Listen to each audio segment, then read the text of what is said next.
Welcome back to Sleepy English Academy. Today, we'll be learning English through audio listening. So, get comfortable and close your eyes. Maya lived on a sunny beach with her grandma, Nana. Maya loved exploring the tide pools left behind by the ocean waves. Each day brought a new discovery, a delicate seahorse clinging to seaweed, a hermit crab peeking out of its borrowed shell, or a family of sandpipers flitting across the wet sand. One day, Maya found something strange. It was a smooth, white object buried in the sand. It wasn't a shell, and it wasn't a rock. It was a bottle. Maya carefully dug it out, brushing away the sand. The bottle had a cork stopper tied with a colorful string. Nana! Nana! Look what I found! Maya shouted, running towards their cozy beach house. Nana, sitting by the window mending a fishing net, came outside. Her eyes widened when she saw the bottle. Well, Maya, she said, her voice filled with excitement. Looks like you found a message in a bottle. Intrigued, Maya helped Nana pry open the cork. Inside was a tiny rolled-up piece of paper. Nana carefully unfurled it. It was a message written in a loopy handwriting, with a picture of a palm tree and a smiling sun. It says, "Dear Finder, I live on a beautiful island far away. Write back and tell me about your beach." Maya read aloud, her eyes sparkling with wonder. Nana smiled. "Why don't we write back, Maya? Tell this faraway friend about all the amazing things you find in your tide pools." And so, Maya and Nana spent the afternoon writing a letter. They described the colorful fish, the scurrying crabs, and the smooth pebbles Maya collected. They even drew a picture of their cozy beach house. A few weeks later, while exploring the tide pools, Maya spotted another bottle. This time, it was filled with sand unlike any she had seen before, pink and sparkly. Inside was a letter thanking them for their reply and describing the writer's island paradise. From then on, Maya and Nana continued their pen pal adventure. Each new bottle brought a new story, a new connection across the vast ocean. Maya learned about different beaches, different cultures, and the joy of friendship that could blossom even from afar. And so, the beach became even more special for Maya, a place not just for exploration, but for connection and the magic of messages in bottles. My dear listener, I am new to YouTube. Please subscribe to my channel. Thank you. Leo the lion cub loved napping. In fact, he napped everywhere. He'd doze under shady trees on hot afternoons, snuggle up in his soft straw bed at night, and even catch a quick snooze while his mama chased after playful gazelles. But Leo's naps often got him into trouble. One sunny morning, Leo decided to nap under a fig tree while his mama went hunting. He curled up amongst the cool roots and drifted off to sleep. When he woke up, feeling refreshed and ready for a playful pounce, he realized something was wrong. The familiar scent of tall grass and watering holes was replaced by a strange, sweet smell. He looked around and gasped. Leo wasn't under his fig tree anymore. He was surrounded by towering sunflowers, their giant yellow faces staring down at him. Panic filled him. How did he get here? He had been napping for so long. He must have missed his mama leaving. Tears welled up in Leo's eyes. He let out a small, scared roar. Suddenly, a gentle voice chirped, "Hello there, little one. What's wrong?" Leo looked up and saw a friendly robin perched on a sunflower head. "I'm lost," he whimpered. "I fell asleep under a tree and woke up here. I don't know how to get back to my mama." The robin tilted its head thoughtfully. Don't worry.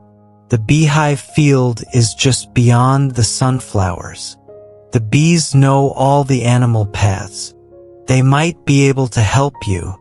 Leo, sniffing back his tears, thanked the robin and followed the path of towering sunflowers.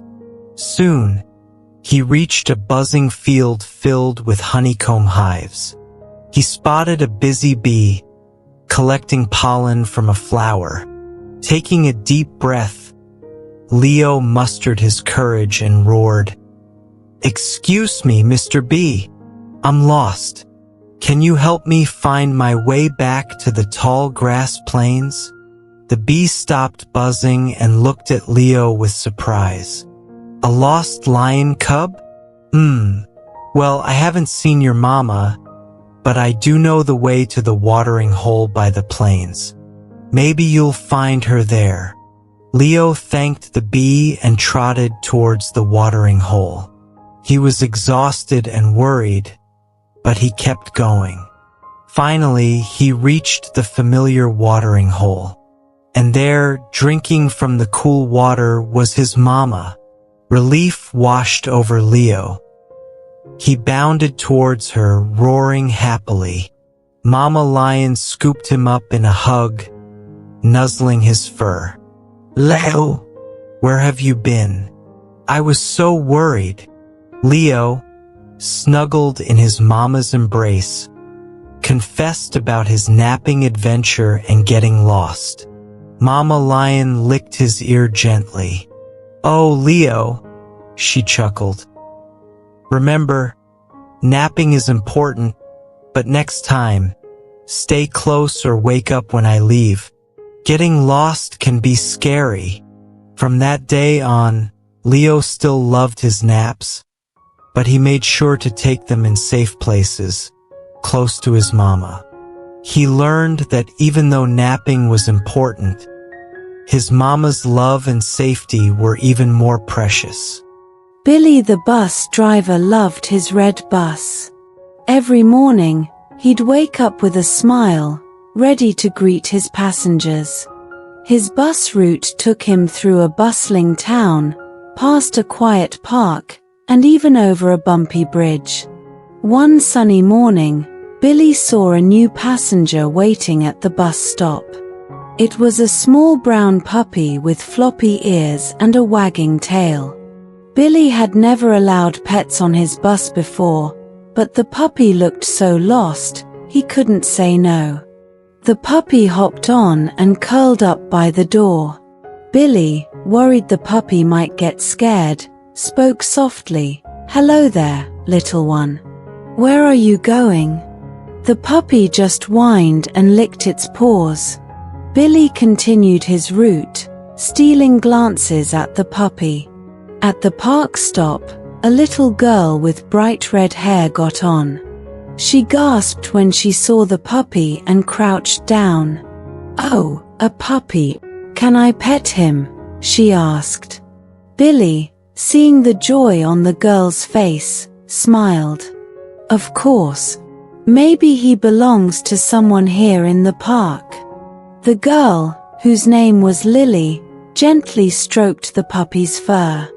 The puppy licked her hand and wagged its tail even faster. When it was time to leave the park, Lily looked sad. "I wish I could take him home," she sighed. Billy, with a kind heart, had an idea. "Why don't you stay on the bus until the end of the route? Maybe his owner lives near the bridge." Lily's eyes lit up. She spent the rest of the ride playing with the puppy. They giggled as the bus bounced over the bridge. At the last stop, Billy stopped the engine and announced, "This is the end of the line." Lily looked down at the puppy with a frown. Just then, an elderly woman with a worried face hurried towards the bus stop. "There you are, Max," she cried, scooping the puppy into her arms. "I was so worried." Max, the puppy, licked the woman's face excitedly. It turned out, Max had chased a butterfly out of his yard and gotten lost.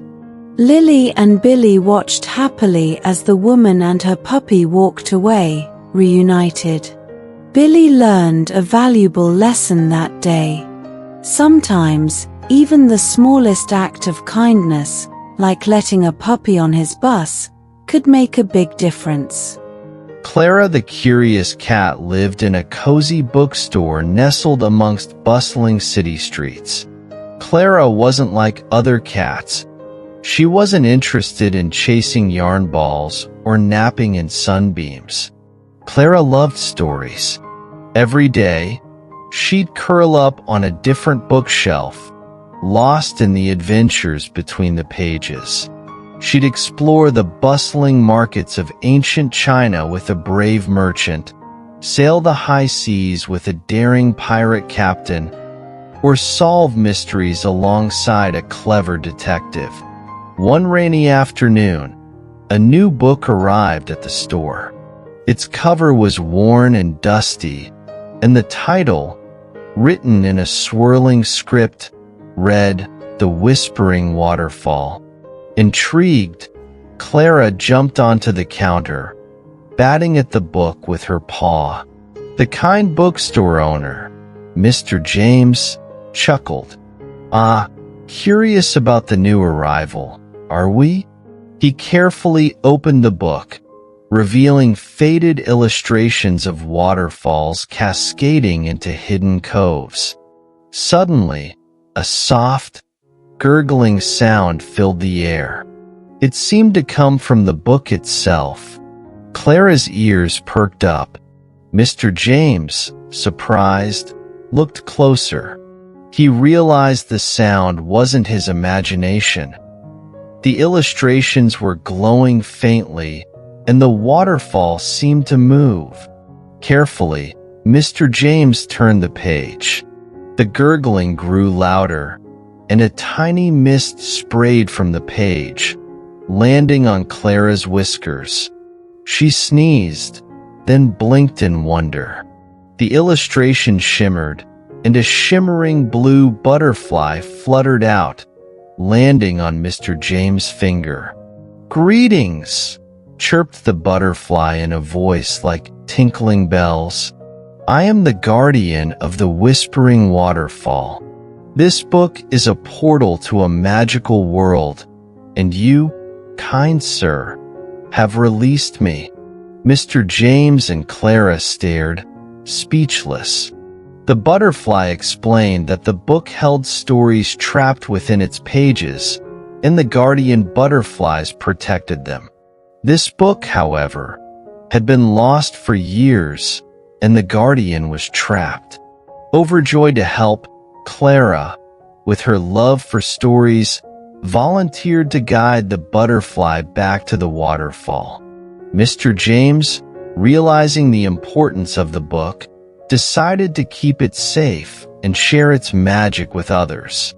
So, with a sprinkle of fairy dust from the butterfly's wings, Clara shrunk down to the size of a bumblebee. Together, they hopped onto the open book, and with a whoosh, they were transported to a land of talking animals, shimmering waterfalls, and stories that came alive. Clara and the butterfly, an unlikely pair, embarked on a journey to find the Whispering Waterfall. They faced talking trees guarding secret paths, outsmarted mischievous gnomes, and even helped a lost fairy find her way home. Finally, after many adventures, they reached the majestic Whispering Waterfall. The butterfly, relieved to be home, thanked Clara for her bravery and friendship. With a grateful flutter, it landed on the magical waterfall, its light restoring color and life to the surrounding world.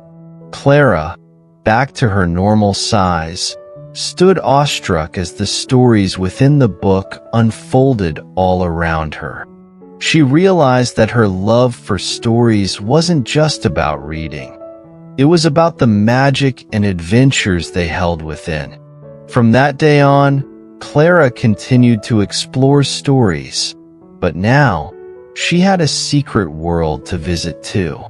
And whenever someone came into the bookstore, she'd purr softly, hinting at the hidden magic within the dusty old book titled The Whispering Waterfall. Once upon a time, in a bustling market filled with colorful stalls and chattering customers, lived a tiny, curious mouse named Pip. Unlike other mice who scurried after crumbs and bits of cheese, Pip dreamt of adventure. He longed to explore the world beyond the maze of market stalls, a world he only glimpsed through fleeting shadows and overheard whispers. One sunny morning, a daring idea sparked in Pip's mind. A traveling musician, his guitar strung with rainbow-colored ribbons, had set up shop in the marketplace. As the musician strummed a lively tune, a group of children gathered around, clapping and singing along. Emboldened by the music, Pip scurried out from his usual hiding spot and onto the musician's dusty boot. The musician, a kind-faced man with twinkling eyes, stopped playing in surprise. He held his breath, fearing he might scare the tiny creature away. But Pip, instead of fleeing, stood on his hind legs and squeaked excitedly. The musician chuckled, understanding Pip's eagerness. With a gentle finger, he scooped Pip onto his open guitar case. "Come on, little adventurer," he whispered, "let's see where the music takes us." And so, Pip embarked on a journey unlike any other. He traveled from town to town, nestled amongst the musician's spare strings, peeking out at the world through the sound hole of the guitar. He saw bustling city streets packed with tall buildings, peaceful meadows bathed in golden sunlight, and even a majestic castle nestled amidst rolling hills. Each stop brought a new melody and a new story. Pip heard tales of brave knights and shimmering dragons, clever princesses and mischievous fairies. He learned about different cultures, languages, and the power of music to unite people of all backgrounds. One day, as the musician played a hauntingly beautiful melody outside a grand palace, Pip spotted a group of children playing hide-and-seek. He longed to join them, to experience the thrill of the chase and the joy of friendship. But alas, Pip was just a tiny mouse, too small to be noticed by the human children. Suddenly, Pip had an idea. He scurried back to the guitar case and rummaged through the musician's spare buttons. He found a shiny, red button, and with a determined squeak, he scurried back out. As the musician finished his song, Pip, holding the red button high above his head like a flag, squeaked loudly. The children, attracted by the squeak and the glint of the red button, stopped their game and looked around. There, on the musician's guitar case, stood a tiny mouse, waving a red button. The children gasped in delight. Pip, taking a deep breath, squeaked again and scampered towards the children. The children, filled with laughter and wonder, followed Pip. Pip led them on a merry chase through the palace gardens, weaving through flower beds and hiding behind statues. Pip, the once timid mouse, had become the leader of an adventure, all thanks to his love for music and his courage to step outside his comfort zone. From that day on, Pip continued his travels with the musician, but he also had a newfound purpose. He used his love for adventure and his tiny size to connect with children, reminding them that even the smallest creatures can hold the biggest dreams and create the most unexpected friendships. And so, Pip, the little mouse with a big heart, became a symbol of curiosity, courage, and the magic of music that could bridge differences and bring joy to all. In a cozy cottage nestled amongst rolling hills lived a little firefly named Flicker. Unlike other fireflies who lit up the night sky with their twinkling glow, Flicker's light was a dull, flickering orange. He desperately wished to shine brightly and join the other fireflies in their nightly dances, but his weak light embarrassed him. One starlit evening, feeling dejected, Flicker flew away from the other fireflies, hiding amongst the tall blades of grass. A gentle voice startled him. "Why the long face, little one?" It was Luna, a wise old owl with eyes like shimmering moons. Flicker confided in Luna about his dim light. Luna listened patiently, then hooted softly, "Little Flicker, your light may not be the brightest, but it has its own unique beauty. Perhaps it just needs a special purpose." Flicker wasn't convinced, but Luna's words sparked a tiny flicker of hope, pun intended, within him. That night, he stayed hidden, watching the other fireflies flit through the darkness, their bright lights attracting nighttime creatures. Suddenly, a frantic buzzing filled the air. A lost baby ladybug, its wings too weak to fly, tumbled down from a tree and landed far from its family. The other fireflies, blinded by the bright lights of a nearby town, couldn't see the ladybug's faint cry for help. Flicker, seeing the ladybug's distress, knew what he had to do. He flew towards the ladybug, his dim light cutting through the darkness like a beacon. The ladybug spotted Flicker's gentle glow and crawled towards its warmth. Flicker carefully guided the lost ladybug back to its family, his light illuminating the path. The ladybug family, overjoyed to be reunited, showered Flicker with gratitude. News of Flicker's bravery and his helpful light spread through the firefly community.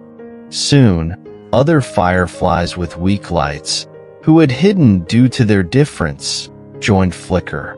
Together, they formed a special team, using their dim lights to search for lost creatures in dark corners of the forest. Flicker, once ashamed of his dim light, became a hero.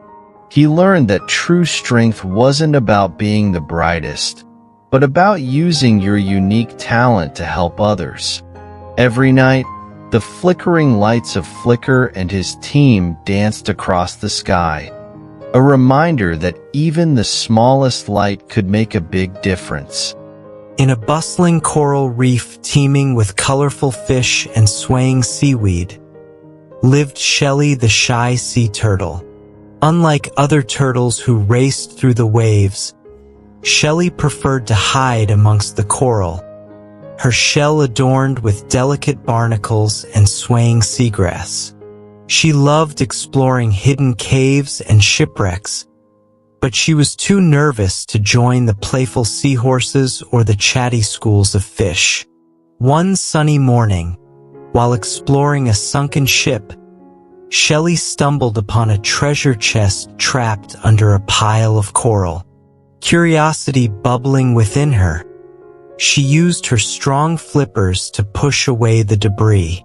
With a click, the chest creaked open, revealing not gold or jewels, but a rolled-up parchment tied with a frayed ribbon. Intrigued, Shelly surfaced and swam towards a friendly octopus named Octavius, known for his love of stories. Octavius carefully unfurled the parchment. It was a treasure map, leading to a hidden underwater library filled with forgotten tales. Shelly's shyness melted away. This adventure was too exciting to miss. Octavius, with his 8 long arms perfect for navigating tight spaces, agreed to join her. Together, they followed the map, deciphering cryptic clues and avoiding grumpy pufferfish guarding the coral maze. Finally, after hours of swimming, they reached a hidden cave. Inside, bathed in an ethereal glow emitted by glowing jellyfish, stood a magnificent library. Rows upon rows of seashell bookshelves held countless stories. Tales of brave dolphins who rescued lost sailors, mischievous crabs who outwitted grumpy sharks, and wise old sea turtles who held the knowledge of the entire ocean. Shelly and Octavius spent days exploring the library. They read stories of faraway reefs, learned about ancient underwater civilizations, and even discovered a recipe for the tastiest seaweed soup. They even met a grumpy hermit crab who secretly loved stories but was too embarrassed to admit it. When it was time to leave, Shelly wasn't just a shy sea turtle anymore. She was a storyteller, filled with knowledge and confidence. Back in the reef, she gathered the curious fish, playful seahorses, and even the grumpy hermit crab. With a newfound boldness, Shelly shared the stories from the hidden library, her voice weaving tales of adventure and wonder. The reef came alive with laughter and excitement.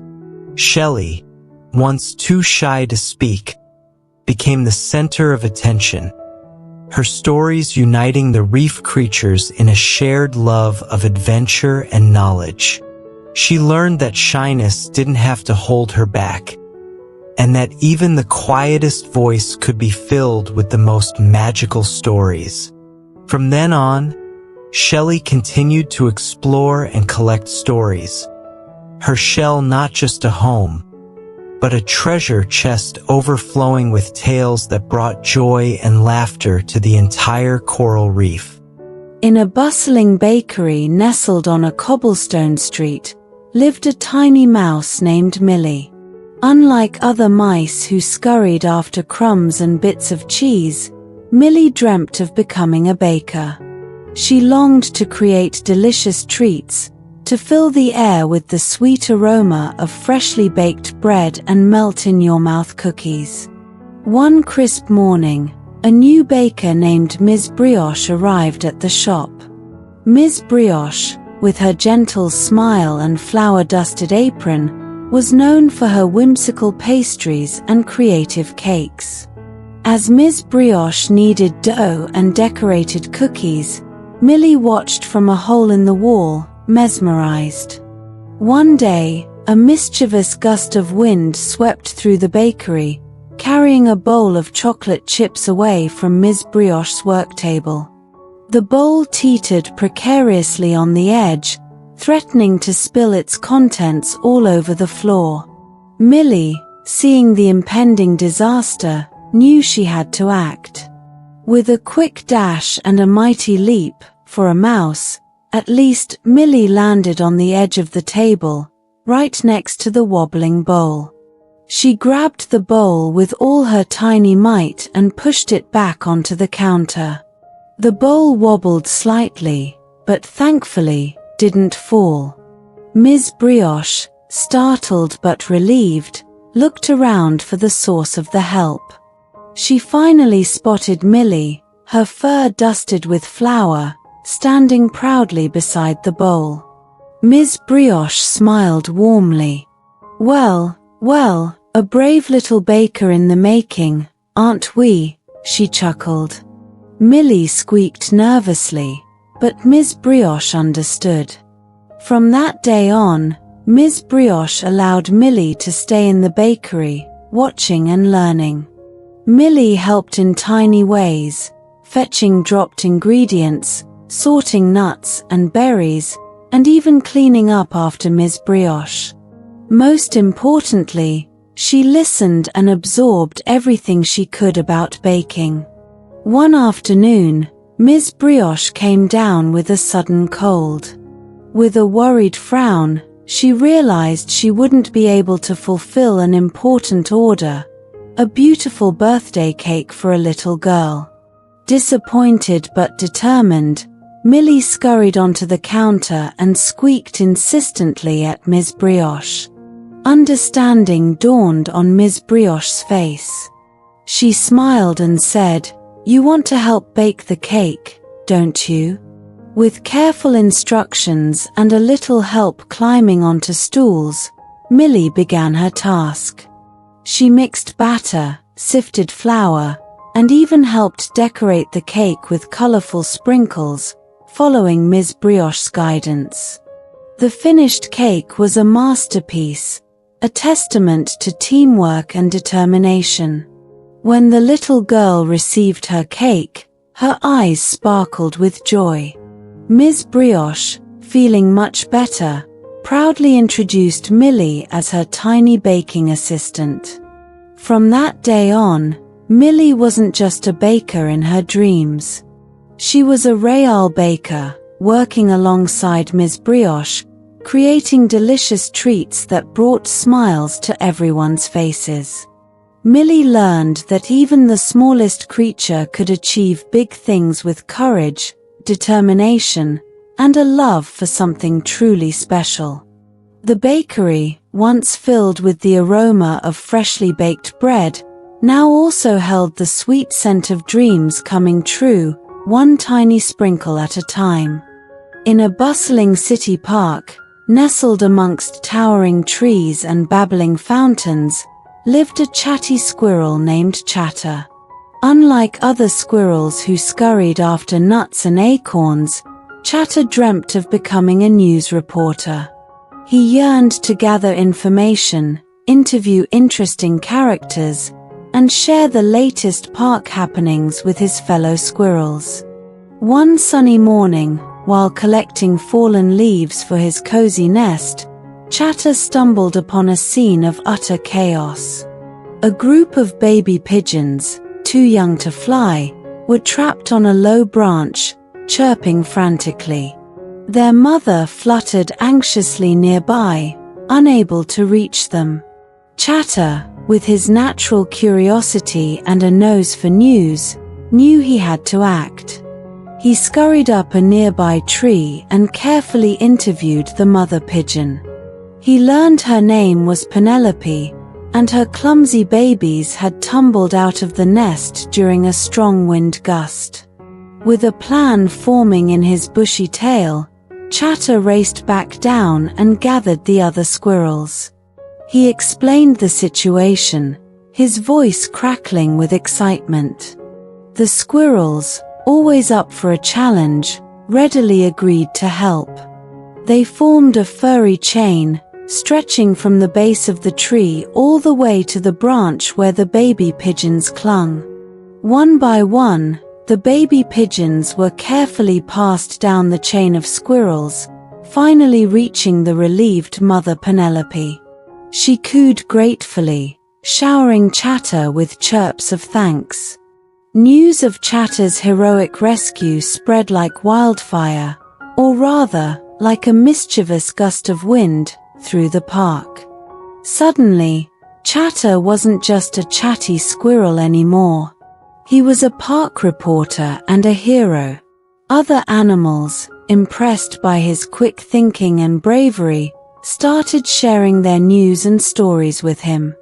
A grumpy old badger grumbled about the lack of juicy grubs, a wise old owl shared weather predictions, and a family of playful rabbits reported on the best dandelion fields.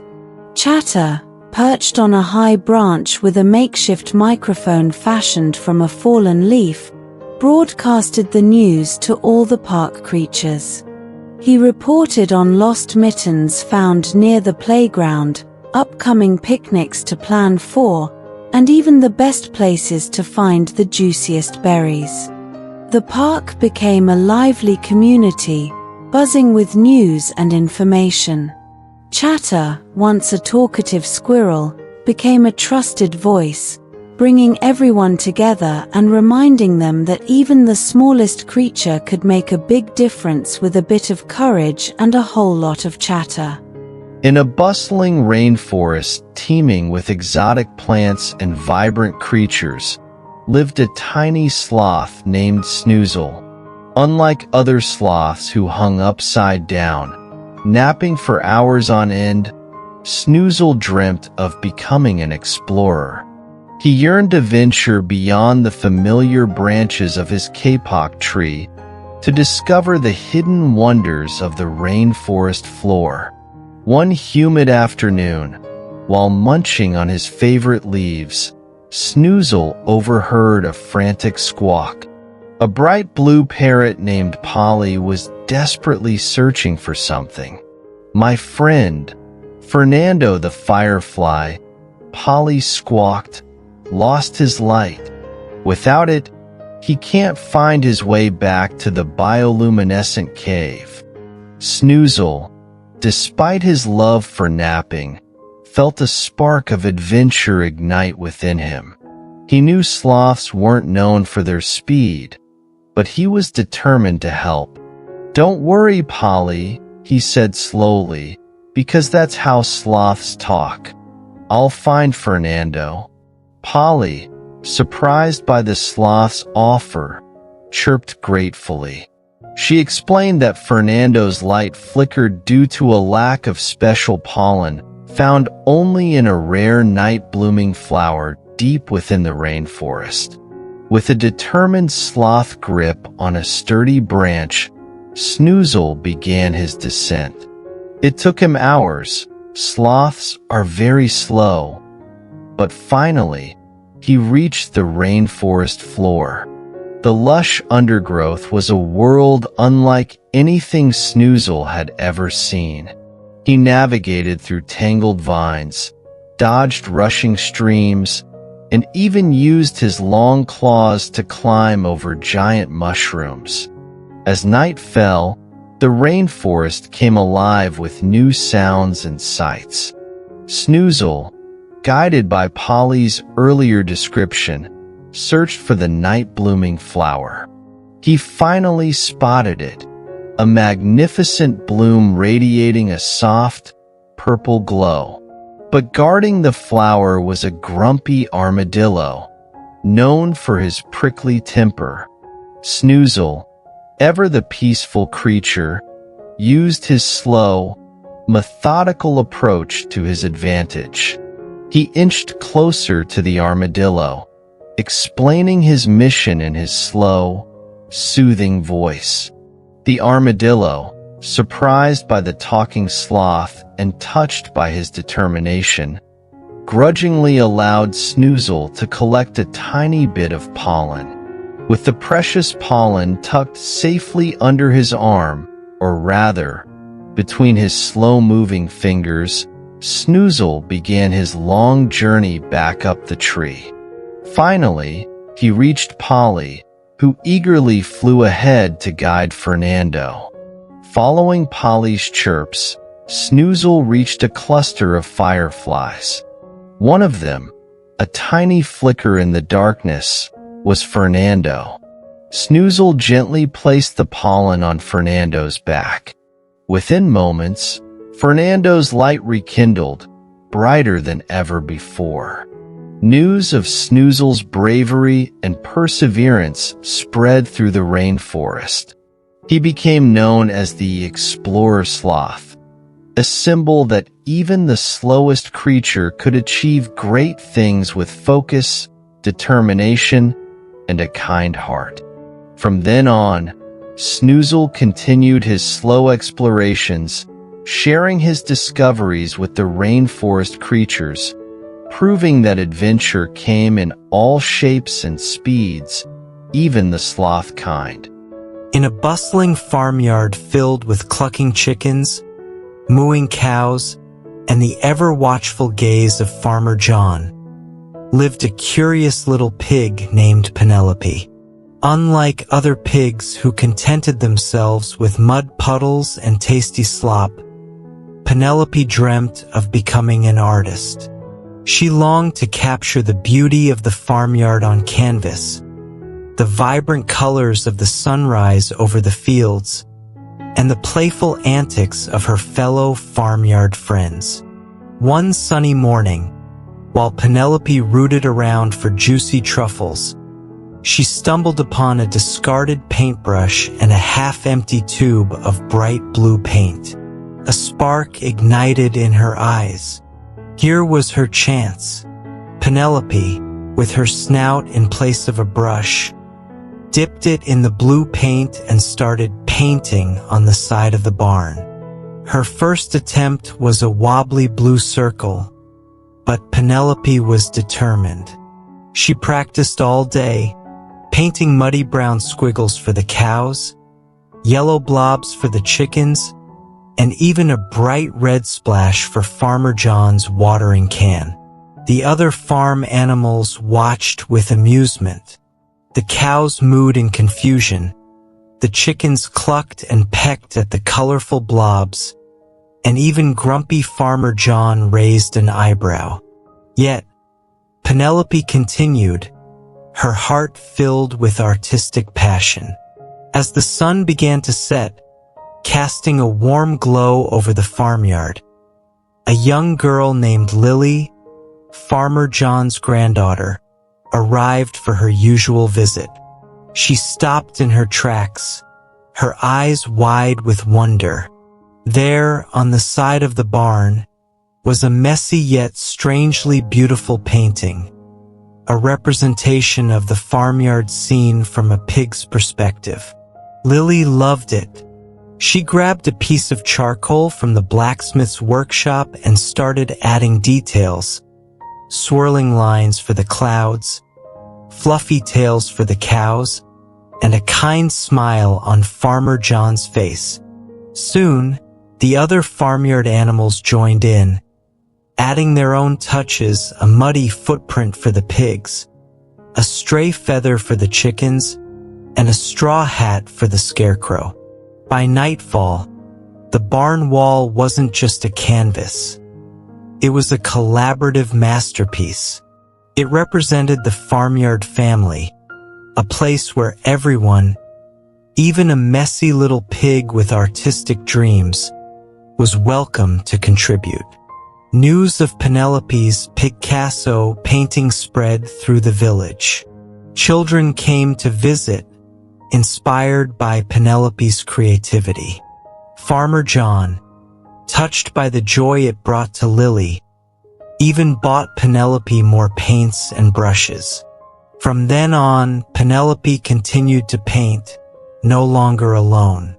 She held art sessions for the other farm animals, encouraging them to express themselves through colorful squiggles and muddy paw prints. The farmyard became a vibrant hub of creativity, proving that art could bloom even in the muddiest of places, and that even a pig's perspective could create something beautiful and inspiring. In a bustling city library filled with towering shelves and the quiet rustle of turning pages, lived a tiny bookworm named Inky. Unlike other bookworms who burrowed into dusty novels and ancient scrolls, Inky dreamt of writing his own story. He yearned to create a world filled with adventure, friendship, and a sprinkle of magic. One rainy afternoon, while munching on a forgotten chapter of a pirate tale, Inky overheard a conversation between two young children. A girl with bright red hair sighed, "There aren't any stories about a brave princess who wears glasses." Her brother, a freckled boy, chimed in, "And I wish there were more adventures with talking animals who wear hat." Inky, inspired by their wishes, felt a surge of excitement. He could write a story just like that. But how could a tiny bookworm get his story out into the world? Days turned into weeks as Inky diligently nibbled his way through the library, leaving tiny trails of words on forgotten pages. He wrote about Princess Penelope, a bookish princess with sparkling glasses, and Barnaby the Badger, a detective with a penchant for straw hats. Their adventure involved a missing library key, a grumpy goblin librarian, and a secret room filled with forgotten stories. Finally, Inky finished his masterpiece, a tiny, worm-sized book filled with fantastical adventures. His heart pounded with a mixture of nervousness and pride. But how could he get it noticed by the children? One day, while the library was bustling with activity, Inky spotted his chance. He carefully inched his way towards a shelf filled with children's books. With all his might, he pushed his tiny book out from a gap between two novels, letting it tumble onto the floor with a soft plop. A young girl, the one with the red hair, gasped and picked up the miniature book. Her eyes widened as she read the title, The Adventures of Princess Penelope and Barnaby the Badger. She showed it to her brother, who squealed with delight.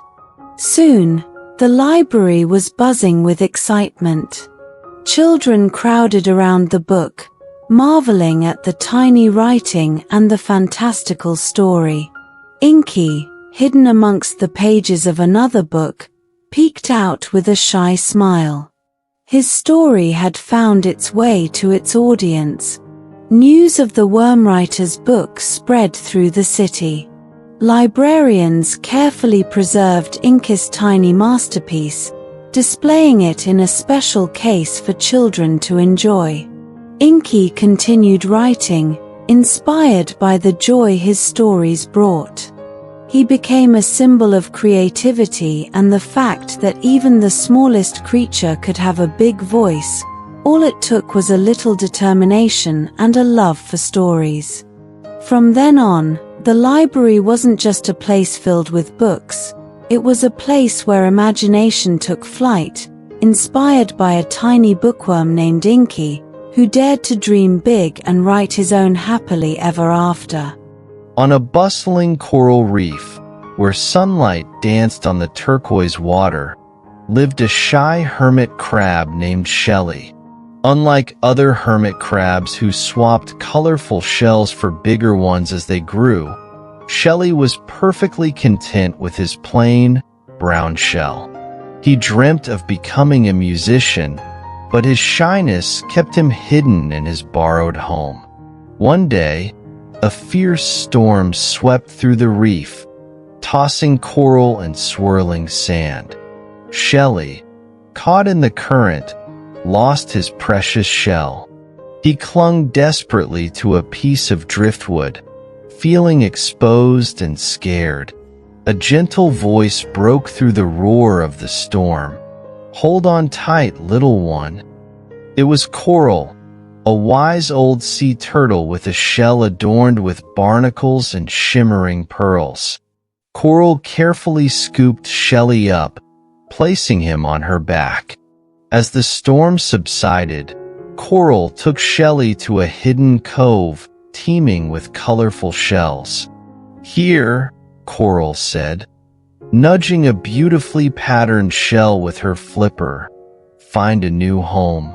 Shelly, overwhelmed by the options, couldn't decide. He wanted a shell that reflected his love for music, but nothing felt quite right. Suddenly, a glinting object caught his eye. Nestled amongst the shells was a single, smooth pearl. Carefully, Shelly held the pearl against his tiny claw. As sunlight seeped through the pearl, it cast a rainbow of colors onto the surrounding water. An idea sparked in Shelly's mind. He didn't need a fancy shell. He could make his own music. Using a piece of coral as a drumstick and the pearl as a cymbal, Shelly began to tap out a rhythm. He tapped on clamshells, clinked on pebbles, and even blew bubbles that popped with a satisfying sound. Soon, other creatures gathered around, mesmerized by Shelly's unique music. A playful pod of dolphins danced to his beat. A shy seahorse swayed to the gentle melody, and even Coral bobbed her head in approval. Shelly, who once hid in his shell, was now the center of attention, his music filling the cove with joy. From that day on, Shelly became known as the Pearl Musician. He didn't need a fancy shell. His creativity and passion turned his simple pearl into a magical instrument. He continued to explore new sounds, using the entire reef as his orchestra, proving that even the shyest voice could create beautiful music that resonated with everyone. In a bustling butterfly conservatory, filled with vibrant wings and fragrant flowers, lived a caterpillar named Cecil.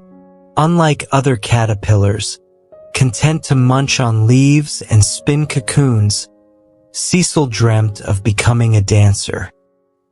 He longed to pirouette among the flowers, his fuzzy body defying gravity in a graceful ballet. The other caterpillars scoffed. "Caterpillars don't dance," they'd say with a chomp of their leafy snacks. "We spin cocoons and become butterflies." Despite their taunts, Cecil wouldn't give up on his dream. Every night, when the conservatory was quiet and the butterflies slumbered, Cecil would practice. He'd inch along the stems of lilies, his body swaying like a ballerina's.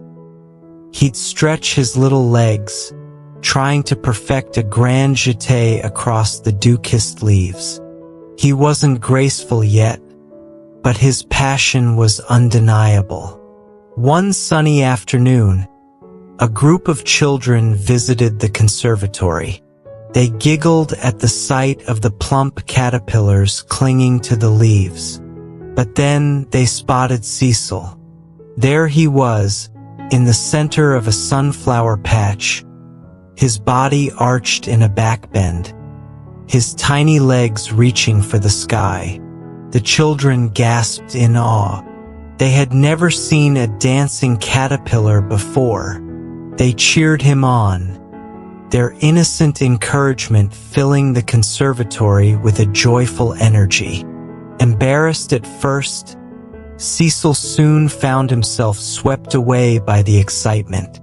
He twirled and stretched, his fuzzy body surprisingly nimble. He even did a wobbly caterpillar pirouette, eliciting squeals of delight from the children. News of the dancing caterpillar spread like wildfire. Soon, the conservatory was filled with visitors, not just to see the butterflies, but to witness Cecil's unique performance. He became a local celebrity, inspiring other young creatures to embrace their individuality and chase their dreams, no matter how unusual they seemed.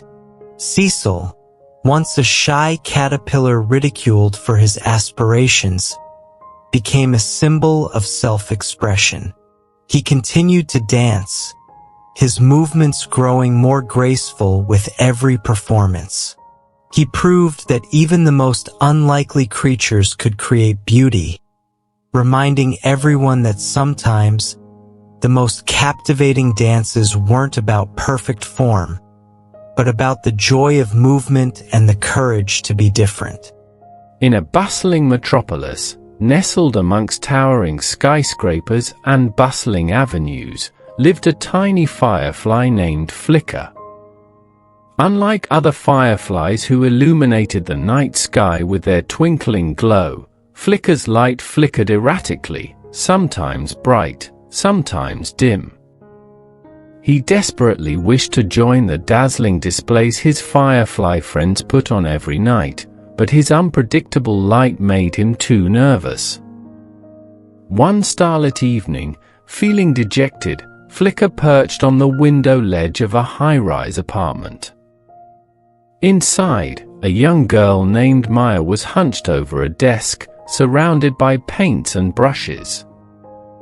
She looked frustrated, her brow furrowed as she stared at a half-finished painting. Flicker, mesmerized by the vibrant colors, inched closer to the window. As he leaned in, a gust of wind swept through the room, knocking over a pot of blue paint. The paint splattered across Maya's canvas, ruining her artwork. Flicker, seeing Maya's tears well up, felt a surge of empathy. He knew what it felt like to have your light dimmed. With a determined flicker, he flew into the room, landing on the edge of the paint-splattered canvas. Maya, startled, watched as Flicker's erratic light danced across the ruined painting. But instead of darkness, it created something magical. The blue paint shimmered with a sparkling, ever-changing glow, reflecting Flicker's unique light. Intrigued, Maya grabbed a brush and dipped it in the glowing blue paint.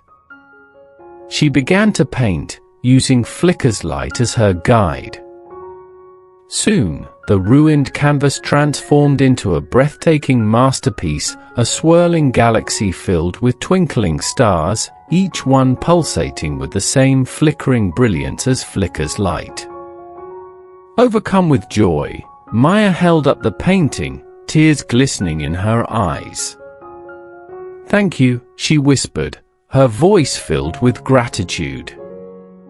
News of Maya's The Flickering Galaxy painting spread through the city. Art critics marveled at its originality, captivated by the ever-changing light emanating from the canvas. Maya, inspired by Flicker, began incorporating his unique light into all her paintings. Flicker, no longer ashamed of his erratic glow, became Maya's artistic partner. Together, they created breathtaking art, proving that beauty could come from unexpected sources. He even inspired other fireflies with unconventional lights to showcase their unique brilliance. The night sky, once filled with uniform twinkling, became a dazzling display of diverse lights, each one adding its own special spark to the urban nightscape. Flicker, the once timid firefly, became a symbol of embracing your individuality and the transformative power of collaboration, reminding everyone that even the most unpredictable light could create something truly extraordinary. In a bustling bakery filled with the warm scent of cinnamon and the rhythmic clatter of mixing bowls, lived a tiny mouse named Pipkin. Unlike other mice who scurried after crumbs and forgotten pastries, Pipkin dreamt of becoming a baker himself. He longed to create delicate pastries, his tiny paws shaping dough into whimsical creations. One crisp morning, as the head baker, Ms. Brioche, prepared a batch of her famous croissants, Pipkin watched from a hole in the wall, mesmerized. Ms. Brioche, with her flour-dusted apron and twinkling eyes, expertly folded the dough, her movements creating a mesmerizing dance. Suddenly, a mischievous gust of wind swept through the bakery, knocking over a bowl of sugar. The sweet crystals cascaded onto the freshly prepared croissant dough, sticking in an uneven clump. Ms. Brioche sighed in frustration. Pipkin, seeing the baker's disappointment, knew he had to act. He scurried out from his hiding place and onto the counter, his heart pounding. Ms. Brioche, startled but curious, watched as Pipkin nudged the sugar crystals with his tiny nose, carefully shaping them into the delicate form of a butterfly. Intrigued, Ms. Brioche dipped her finger in some melted chocolate and used it to add detailing to the sugar butterfly. When finished, the croissant, despite the initial mishap, now boasted a beautiful chocolate butterfly perched on its surface. Ms. Brioche chuckled, impressed by Pipkin's creativity. Well, little baker," she said, "you seem to have a knack for this." From that day on, Pipkin became Ms. Brioche's tiny apprentice. He learned to sift flour, measure ingredients, and even decorate pastries with his newfound skills. One afternoon, Ms. Brioche had to leave the bakery unexpectedly due to a family emergency. With a worried frown, she realized she wouldn't be able to fulfill an important order, a birthday cake for a little boy who loved dinosaurs. Determined to help, Pipkin scurried onto the counter. He remembered Ms. Brioche's instructions and set to work. He mixed batter, shaped the cake into a giant dinosaur shape, and used frosting and sprinkles to create scales, teeth, and even a spiky tail. It wasn't perfect, but it was a dinosaur cake unlike any other. When the little boy received his cake, his eyes widened in delight. He had never seen such a unique and creative cake. Ms. Brioche, returning to the bakery, was touched by Pipkin's initiative and the joy it brought to the little boy. From that day on, Pipkin wasn't just a baker in his dreams. He was a real baker, working alongside Ms. Brioche, creating delicious and whimsical treats that brought smiles to everyone's faces.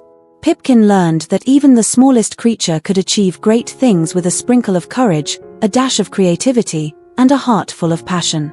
The bakery, once filled with the aroma of freshly baked bread, now also held the sweet scent of dreams coming true, one tiny sugar butterfly at a time. In a bustling marketplace filled with colorful fabrics and exotic spices, lived a curious little spider named Weaver. Unlike other spiders who spun intricate webs to catch unsuspecting prey, Weaver dreamt of becoming a weaver in a different sense. He yearned to create tapestries, his tiny legs weaving stories and dreams into silk tapestries that shimmered with captured light. One sunny morning, while foraging for silky threads amongst discarded clothing, Weaver stumbled upon a commotion. A young weaver girl named Aisha stood frozen, tears welling up in her eyes. The loom she was working on, meant for a grand market display, lay in disarray. A mischievous monkey had swung by, tangled the threads, and left a mess of vibrant colors. Weaver, with his natural talent for manipulating silk and his empathetic heart, knew he had to help. He carefully inched closer to the loom, his 8 tiny eyes scanning the tangled mess.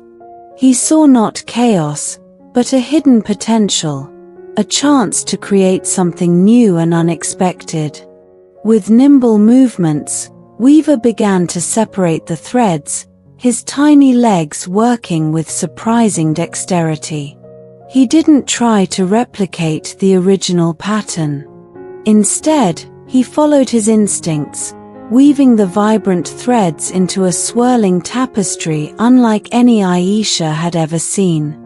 He incorporated scraps of discarded fabric, their textures adding depth and dimension to his creation. As the day wore on, Aisha watched in fascination. What started as a tangled mess was transforming into a masterpiece. The tapestry depicted a playful monkey swinging through a forest of colorful silks, its mischievous smile captured in the shimmering threads. Aisha, inspired by Weaver's creativity and seeing the potential in the chaos, joined in. Together, they finished the tapestry, weaving their own stories into the silk. When they displayed it at the market, it became the center of attention. The unexpected combination of colors, textures, and the story it told captivated everyone. News of Weaver, the storytelling spider, spread through the marketplace. He became a symbol of finding beauty in the unexpected, and a reminder that even the smallest creature could create something extraordinary. Aisha, inspired by Weaver's unique talent, incorporated his style into her own weaving, creating tapestries that were not just beautiful but told stories that touched people's hearts. The marketplace, once filled with the sounds of bartering and haggling, now also held the soft hum of looms and the quiet whispers of stories being told through threads. Weaver, the once curious spider, became a bridge between humans and creatures, reminding everyone that collaboration and seeing the potential in the unexpected could create something truly magical. In a bustling coral reef teeming with vibrant fish and swaying seaweed, lived a tiny seahorse named Shelly.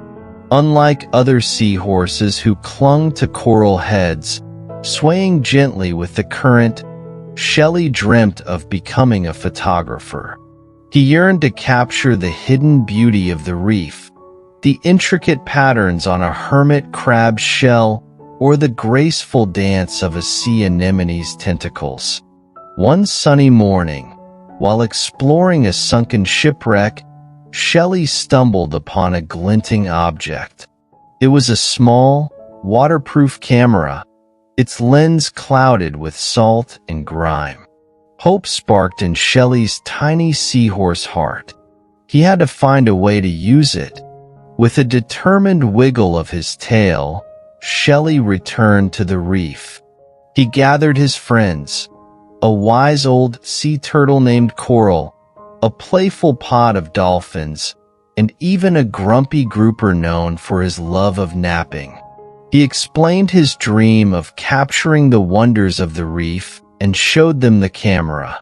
Coral, ever the problem solver, remembered seeing a hermit crab with an assortment of shiny trinkets he used for decoration.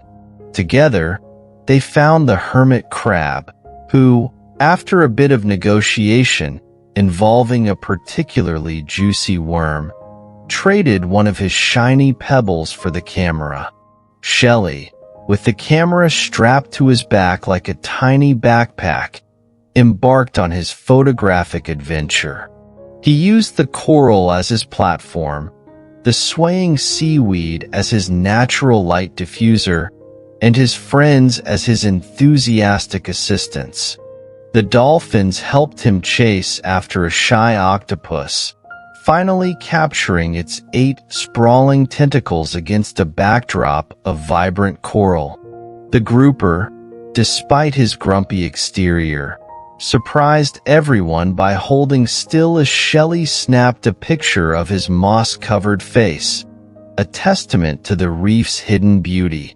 Shelly's biggest challenge came when he tried to photograph a bioluminescent jellyfish. He couldn't get close enough without scaring it away from its shimmering glow. Coral, seeing his struggle, had an idea. She gently nudged a large clamshell into the path of the jellyfish. The jellyfish, startled, drifted inside the clam, its bioluminescence illuminating the inside with an ethereal glow. Shelly, with a triumphant click, captured the breathtaking image. By the end of the day, Shelly's camera roll was filled with the magic of the reef. He shared his pictures with all the creatures, bringing a gasp of wonder to their eyes. They finally saw their familiar surroundings in a whole new light, appreciating the intricate details and hidden beauty they had overlooked before. Shelly became known as the reef photographer. He continued to capture the wonders of their underwater world, from playful fish schools to majestic manta rays gliding through the blue. The reef, once a place of familiarity, became a living gallery, its beauty documented through the lens of a tiny seahorse who dared to dream big. Shelly's photos not only captured the reef's beauty but also served as a reminder to appreciate the magic in the everyday, even for creatures who lived underwater. In a bustling beehive buzzing with activity, lived a curious little bee named Buzz. Unlike other bees who focused on collecting pollen and building honeycomb, Buzz dreamt of becoming an inventor. He yearned to create contraptions that would make life easier and more fun for his fellow bees. One sunny afternoon, while exploring the outskirts of the hive, Buzz stumbled upon a discarded human toy, a miniature wind-up car. He watched in fascination as the car sputtered forward, its wheels powered by a tiny metal spring. An idea sparked in his fuzzy brain. Buzz flew back to the hive, the broken car clutched in his tiny legs. He buzzed excitedly around the honeycomb, trying to explain his vision to the other bees. They listened patiently, but most just chuckled. "Bees don't invent things," they said. "We collect pollen and make honey." Undeterred, Buzz retreated to a quiet corner and began tinkering. He salvaged discarded bits of wax, twigs, and leaves, meticulously assembling them based on his observations of the toy car. He faced numerous challenges. The wax was too brittle, the leaves wouldn't hold their shape. Yet, Buzz persevered, driven by his passion. Finally, after days of trial and error, Buzz finished his creation, a miniature bee-powered cart. It wasn't perfect, but it worked. By harnessing the collective energy of several bees pushing a tiny pollen pellet in a rotating wheel, the cart could move forwards. The other bees, initially skeptical, were amazed. The cart could be used to transport heavy loads of pollen back to the hive, saving them precious energy. It even sparked a friendly competition. Races between the bee-powered carts, buzzing with excitement. News of Buzz, the bee inventor, spread throughout the meadow. Soon, bees from other hives came to marvel at his creations. Buzz, inspired by their enthusiasm, kept inventing. He built a miniature water pump to help collect dewdrops for drinking, and even a bee-powered fan to circulate air inside the hot honeycomb during summer. Buzz became a symbol of creativity and innovation within the bee community. He proved that even the smallest creature could make a big difference with a curious mind and a determined spirit. The once ordinary beehive was now a place of buzzing activity, not just from pollen collection, but also from the whirring of bee-powered inventions, all thanks to a little bee who dared to dream beyond the honeycombs. In a bustling classroom filled with the scent of crayons and whispered secrets, lived a tiny dust bunny named Dustin. Unlike other dust bunnies who hid under desks and gathered forgotten eraser shavings, Dustin dreamt of becoming a writer. He yearned to weave stories into existence, tales of adventure and friendship that would spark imagination in the children who occupied his classroom.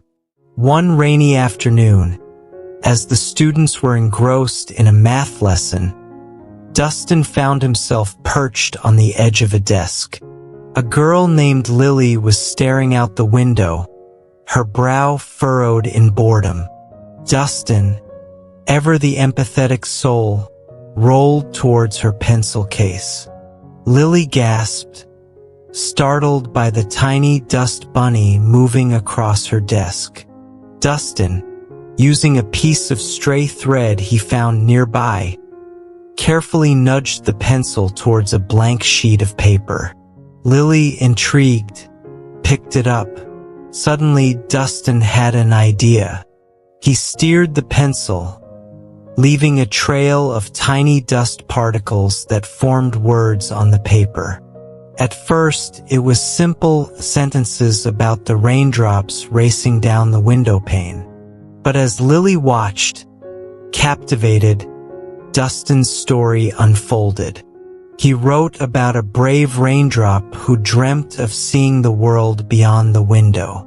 The raindrop embarked on a journey, hitching a ride on a ladybug's back, soaring through the clouds, and finally landing on a blooming flower in a faraway garden. Lily watched in awe as the dust bunny wrote, her earlier boredom forgotten. When the bell rang, signaling the end of the class, Lily looked at the page, a smile blooming on her face.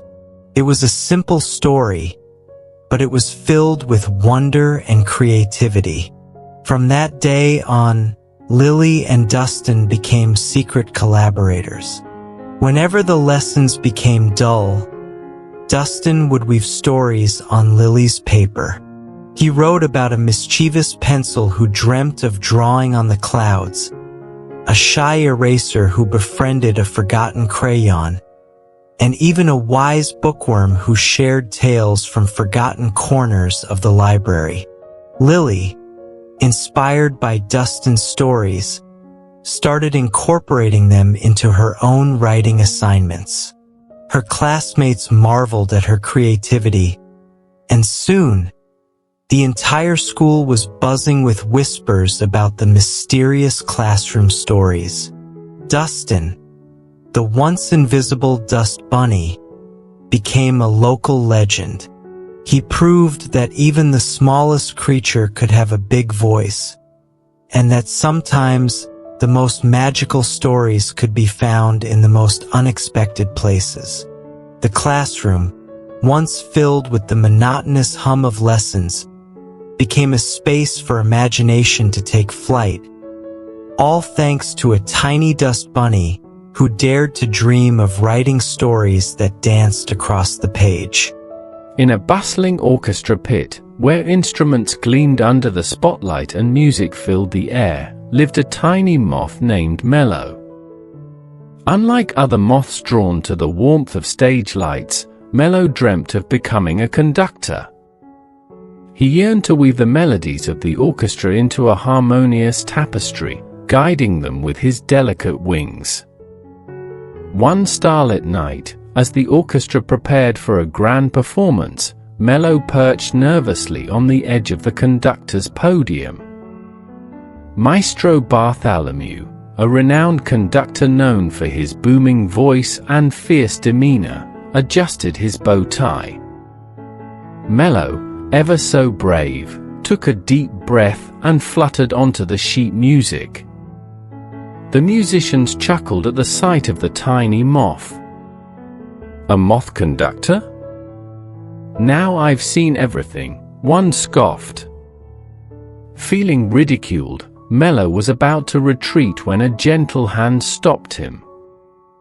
It was Clara, the young violinist, known for her kindness and quiet spirit.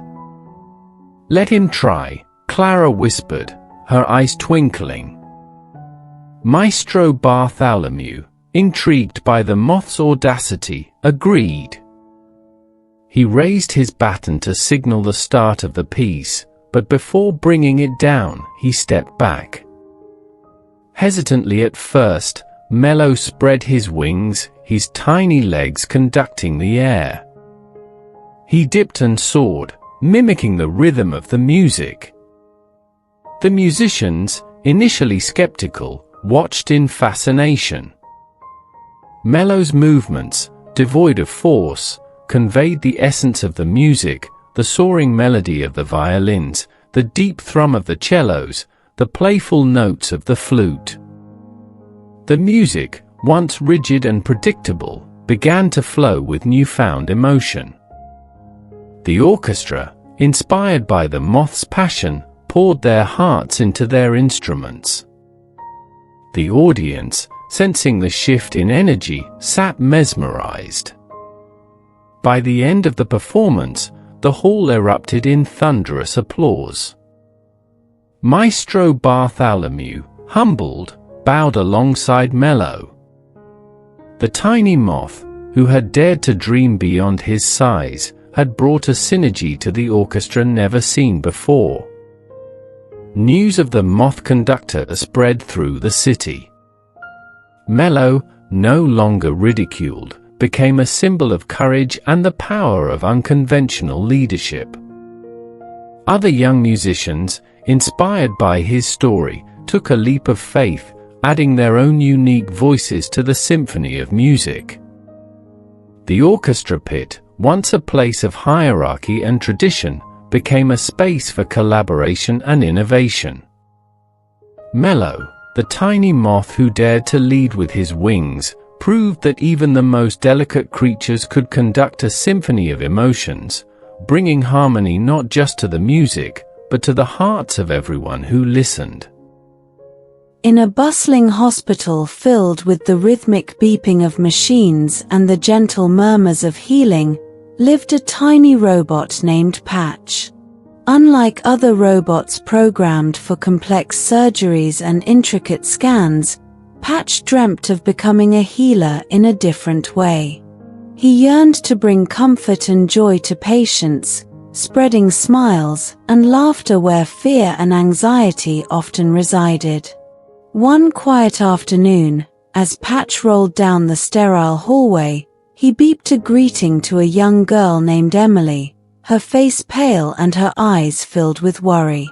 Emily, awaiting a daunting procedure, clutched a worn teddy bear, its fur matted and seams splitting. Patch, with his built-in sensors detecting her distress, knew he had to act. With a whirring of gears, Patch rolled towards a discarded box of colorful bandages. He carefully selected a few, their bright hues a stark contrast to the sterile white walls. Using his tiny robotic arms, he began to mend the teddy bear, meticulously stitching the seams and wrapping colorful bandages around its missing arm. When he finished, the once tired teddy bear looked brand new, its mismatched bandages adding a quirky charm. Emily gasped, a wide smile breaking across her face. For the first time that day, her fear seemed to melt away, replaced by a sense of wonder and excitement. News of Patch, the bandage artist, spread throughout the hospital. He wasn't programmed for it, but Patch began incorporating his skills into his routine. He'd use leftover adhesive tape to create funny faces on casts, or fold colorful paper into origami animals to leave on patients' trays. His simple acts of creativity brought smiles to even the most weary faces. One day, a grumpy old man named Mr. Grumbles, known for his constant complaints, found a paper airplane on his bedside table. Grumbling at first, he unfolded it, revealing colorful drawings and a cheerful message written in Patch's beeps and boops. A small chuckle escaped Mr. Grumble's lips, the first anyone had heard in weeks. From that day on, Patch wasn't just a robot, he was a symbol of hope and resilience.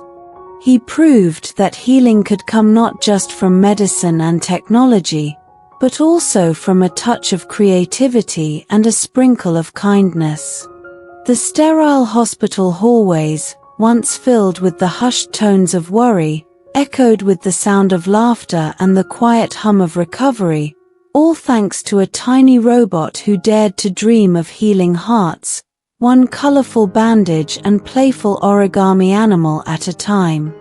In a bustling spaceship hurtling through the vast expanse of space, lived a curious little alien named Lumi. Unlike other aliens obsessed with warp drives and hyperspace jumps, Lumi dreamt of becoming an artist.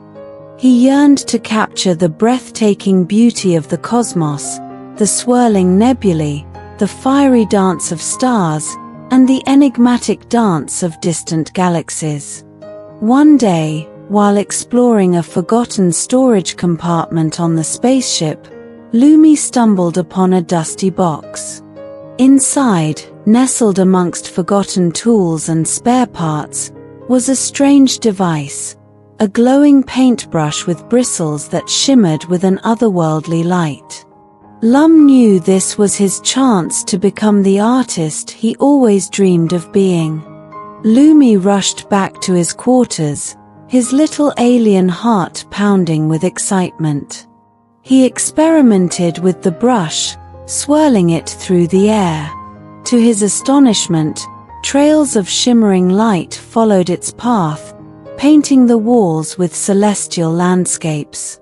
He captured the swirling green of a gas giant, the fiery corona of a sun, and the delicate tendrils of a nebula, all rendered in vibrant, ethereal light. Lumi wasn't sure how the paintbrush worked, but he didn't care. He spent hours practicing, his spaceship becoming a haven for his cosmic art. He documented the alien landscapes they encountered, capturing the vibrant coral reefs of a distant moon and the swirling storms of a gas planet. One day, the spaceship encountered a malfunction during a routine jump. Panic filled the bridge as the ship lurched and sputtered. Captain Nova, a stoic and seasoned leader, tried everything to regain control, but the situation seemed hopeless. Just then, Lumi burst onto the bridge, his glowing brush clutched in his hand. "I can help," he squeaked, his voice barely a whisper amidst the chaos. Captain Nova, bewildered but desperate, stepped aside. Lumi stood on a console and, with a flourish, began to paint. He filled the view screen with a swirling vortex of light, mimicking the energy signature needed for a stable hyperspace jump. As the bridge crew watched in awe, the ship responded. The lurching stopped, replaced by a smooth hum. They had jumped successfully, guided not by technology, but by the art of a little alien. News of Lumi, the Stardust artist, spread throughout the galaxy. He became a symbol of the power of creativity and the unexpected beauty found in the vast unknown. Spaceships, once focused solely on efficiency, began incorporating art into their designs, inspired by Lumi's vision. Through his art, Lumi reminded everyone that even the most advanced technology could benefit from a touch of imagination. The once sterile spaceship hallways became adorned with swirling nebulae and vibrant constellations, a testament to the little alien who dared to paint the stars and, in doing so, saved his ship and perhaps ignited a new era of artistic exploration in the vast cosmos. In a bustling library stacked high with towering shelves and whispering pages, lived a tiny bookworm named Inky. Unlike other bookworms who burrowed through novels, devouring stories whole, Inky dreamt of becoming a writer himself. He yearned to craft tales that would spark curiosity, ignite imaginations, and transport readers to fantastical worlds. One rainy afternoon, as the library was quiet except for the rhythmic tapping of rain on the roof, Inky perched on the edge of a forgotten book. The book, covered in dust and cobwebs, was titled Myths and Legends. Curiosity gnawed at Inky, and with a determined wiggle, he tunneled through the brittle pages. Inside, he discovered a world of forgotten stories, tales of brave heroes, cunning tricksters, and fantastical creatures. Inky devoured them all, his tiny mind brimming with inspiration. He knew he had to share these stories with the world, but how could a tiny bookworm like him possibly write a book? Just then, a young girl named Maya wandered into the forgotten corner of the library. She picked up the dusty book Inky had chosen, her brow furrowed in confusion. Inky, taking a leap of faith, wiggled closer to the open page. Using his tiny body, he rearranged the dust particles on the page, forming words and sentences. At first, it was just a simple phrase, "Once upon a time." But Maya gasped, her eyes wide with wonder. She had never seen dust move on its own before. Inky, emboldened, continued writing. He borrowed forgotten phrases from other stories, weaving them into a new tale inspired by the myths and legends he had devoured. Maya, captivated, watched as the story unfolded on the page, a tale of a brave princess who outsmarted a fire-breathing dragon. As the afternoon wore on, Inky and Maya collaborated. Maya would decipher the words he wrote in dust, her face filled with excitement. Inky, fueled by her enthusiasm, kept writing, creating a world of adventure and wonder right there on the dusty page. By the time the library closed, the forgotten book was no longer forgotten. It was filled with a brand new story, a testament to the power of collaboration.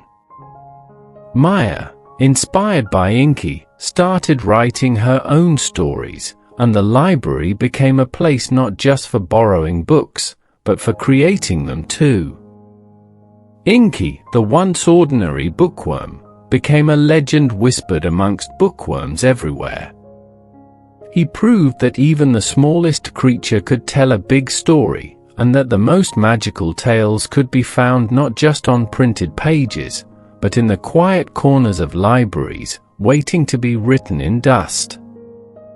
The library shelves, once filled with silent stories, now hummed with the whispers of new tales waiting to be born, all thanks to a tiny bookworm who dared to dream of writing his own. In a bustling art studio filled with the clinking of paintbrushes and the swirling scent of oil paints, lived a curious little paintbrush named Pip. Unlike other brushes used to create landscapes and portraits, Pip dreamt of becoming a dancer. He yearned to twirl and leap across the canvas, leaving behind trails of vibrant colors that told stories without words. One sunny morning, as the artist, Ms. Iris, prepared her palette for a new painting, Pip found himself at the very edge. Ms. Iris, known for her meticulous realism, carefully dipped her favorite brush into a pool of cerulean blue. Pip watched with longing, his bristles tingling with the urge to move. Suddenly, a mischievous gust of wind swept through the studio, knocking a paintbrush from Ms. Iris's hand. It landed with a splat on the canvas, leaving a blob of crimson red. Ms. Iris sighed in frustration, but Pip saw an opportunity. With a determined wiggle, he flung himself off the edge of the palette and landed near the red splatter. Dipping his bristles in the crimson paint, Pip began to move. He twirled and leaped across the canvas, his movements dictated by the rhythm of the wind whistling through the open window. Ms. Iris, initially startled, watched in awe. Pip danced with a carefree abandon, leaving behind a trail of swirling red that resembled a blossoming flower. He bounced off the edge of the canvas, leaving an abstract imprint, then dipped back into the red paint, continuing his mesmerizing dance. Ms. Iris, inspired by Pip's spontaneity, abandoned her planned portrait. Instead, she grabbed another brush and joined the dance.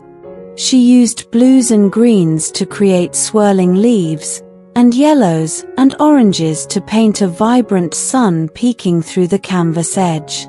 By the end of the day, the canvas was no longer a blank white square, but a breathtaking abstract artwork, a testament to the beauty of free expression.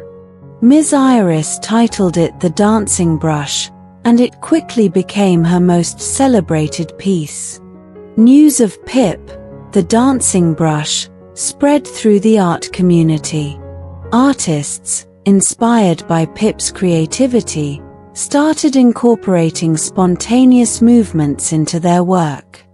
They experimented with flinging paint, dripping colors, and letting the brush lead the way, creating stunning pieces that captured the raw energy of the dance.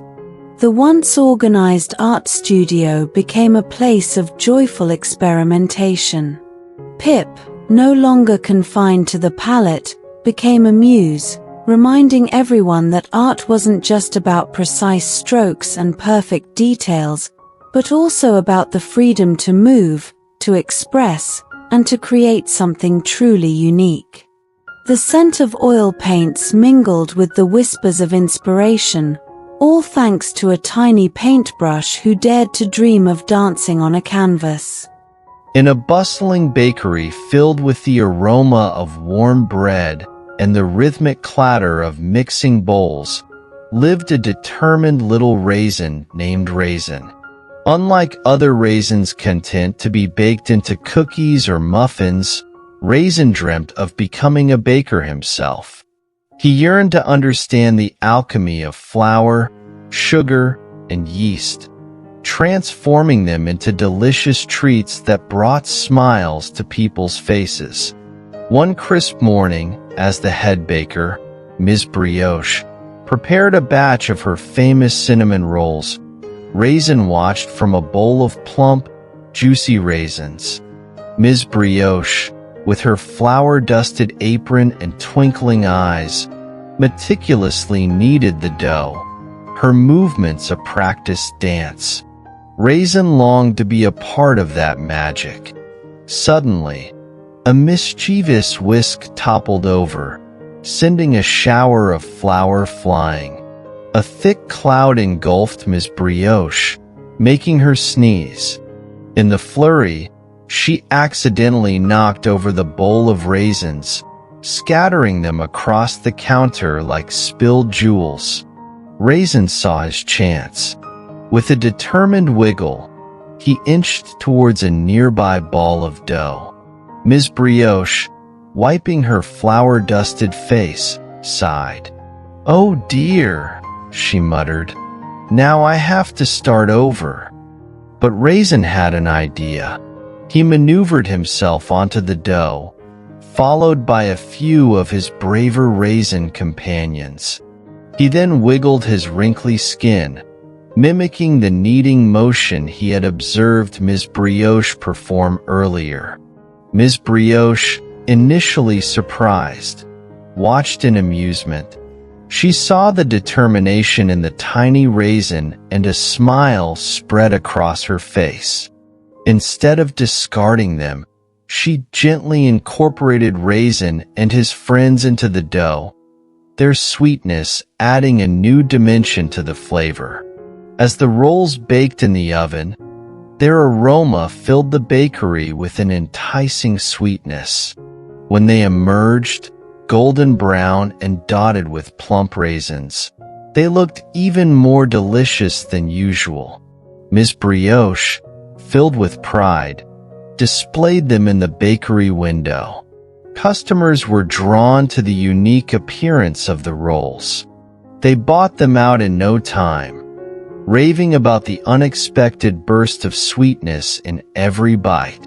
News of the raisin rolls spread quickly, making Ms. Brioche's bakery the hottest spot in town. Raisin, no longer just a raisin, became a symbol of embracing the unexpected. He continued to work alongside Ms. Brioche, learning the secrets of baking. He even inspired her to experiment with other unconventional ingredients, creating a kaleidoscope of flavors that delighted everyone who tasted them. The once ordinary bakery became a haven of creativity. The aroma of warm bread was now infused with the sweet whispers of possibility, all thanks to a tiny raisin who dared to dream of becoming more than just a sprinkle in someone else's recipe. In the heart of a bustling metropolis, nestled amongst towering skyscrapers that scraped the clouds, lived a young woman named Anya. Unlike the city dwellers who rushed through life with hurried steps and preoccupied minds, Anya possessed a curious soul and a heart that beat to the rhythm of forgotten stories.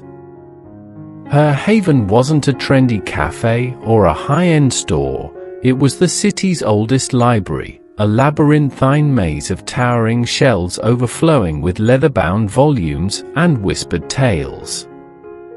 One rainy afternoon, as Anya wandered through the dusty stacks, a peculiar book caught her eye. Its cover, intricately woven with faded silk threads, held an inscription that seemed to glow with an otherworldly light, the Book of Lost Dreams. Curiosity gnawed at Anya, and with trembling fingers, she opened the book. The pages were blank, devoid of words or illustrations. Yet, as Anya held the book closer, a strange sensation washed over her.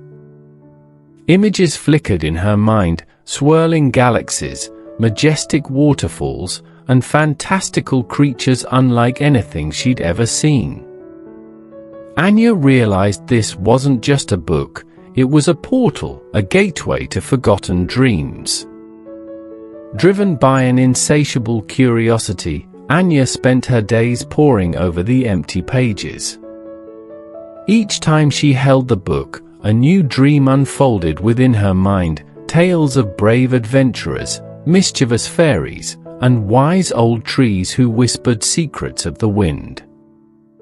Anya began sketching these dreams in a leather-bound journal, her imagination translating the ethereal visions into vibrant illustrations.